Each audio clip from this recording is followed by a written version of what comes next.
What's up, guys? My name is Alan. I'm a regular guy just like you.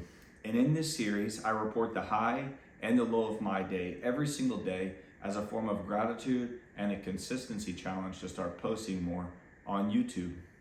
The high of my day today was that I actually had the opportunity to pick up this new item. I'm stoked about it because this is going to unlock some new capabilities and I'm just excited. I've been thinking on the fence about something like this for a while, and I finally pulled the trigger. If you think you know what it is, you can guess in the comments and I'll let you know if you're right. But the high of my day really comes from the conversation I had with the person who I bought it from. We only talked for about 30 minutes, but we touched base on two things that I really think are valuable takeaways. One is the state of gambling in the United States economy. We both agree that it's the sign of a weak or failing economy. Before COVID and even beyond that, when I was a child, gambling was highly illegal and it's frowned upon and not really a good risk to take in general. There are great risks and great gambles you can take with your life, but to gamble money on, say, the weather is not necessarily a smart thing to do with your money, and it certainly isn't a way to amplify your tax bracket or to jump tax brackets, to double your stack. It really is a trick, and I thoroughly believe that it's the sign of a weak or failing economy. It just goes to show how weak the dollar has actually become and how much of a wealth gap there is in this country. While rich people can afford to gamble for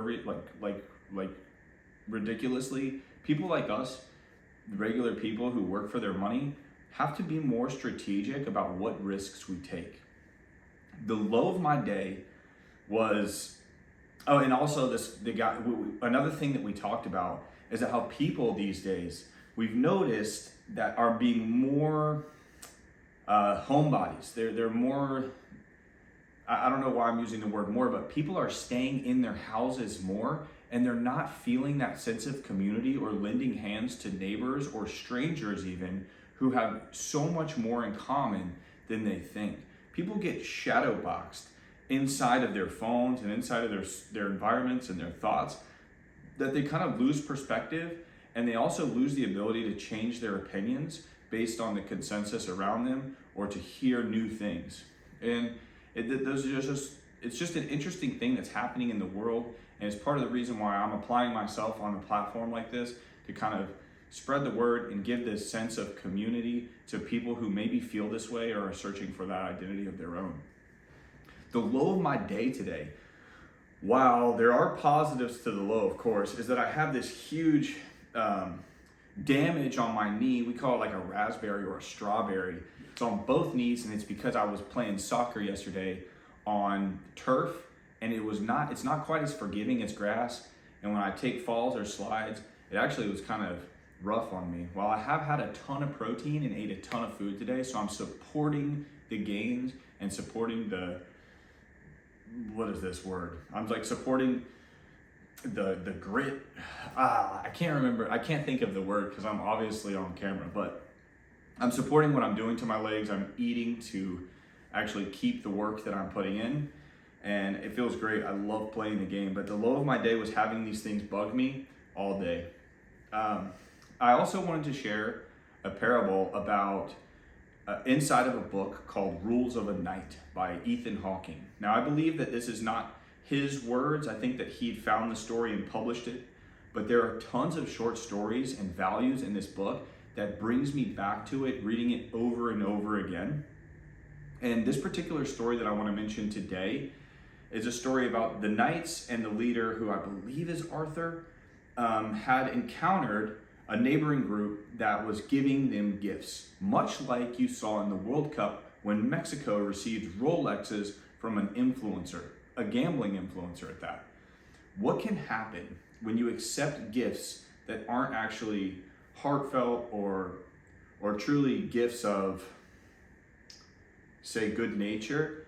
There will be an assumed obligation or that you owe something to the other person. Now, money can't buy loyalty. I know that for sure, because in business, there's been times when I've tried to pay an ex-partner to help, and it's usually ended bad.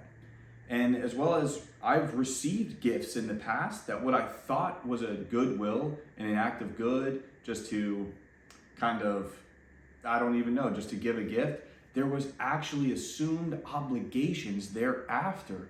The gift was used as a form of leverage in the relationship. So in hindsight, this parable inside this book is a great one to look at, and it's be weary of the gifts that you receive, because those gifts might actually have an assumed obligation. Anyways, I don't know how well I explained that. If you are curious, check out Rules of a Knight by Ethan Hawking. It's a phenomenal book it's a short book with great chapters and short stories that resemble virtue, and ultimately a lot of things that I've taken and added into how I live my life. But anyways, you guys, I appreciate you for watching. I'm whooped. I'm ready to go to bed. Peace. God bless.